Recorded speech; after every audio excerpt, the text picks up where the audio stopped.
Hello everybody, welcome back to TechTube. I hope you all are doing great. So today I am back with another tutorial video of how you can fix Spotify Shuffle not working. So to get started, first of all go ahead and open up a Spotify application. So once you open it, you'll be appear with the home page of Spotify. Once you're on the home page, go ahead and open up any playlist or song. So why it is not working? It may be because you haven't subscribed to any premium package, or it may be because you are offline. You can only listen to Spotify offline if you have subscribed to any package for Spotify, otherwise you cannot.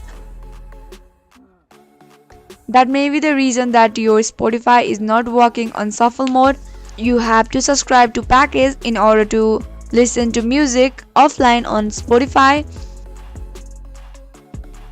So if you found the video to be informative, go ahead and subscribe to our channel and also press the notification bell for more.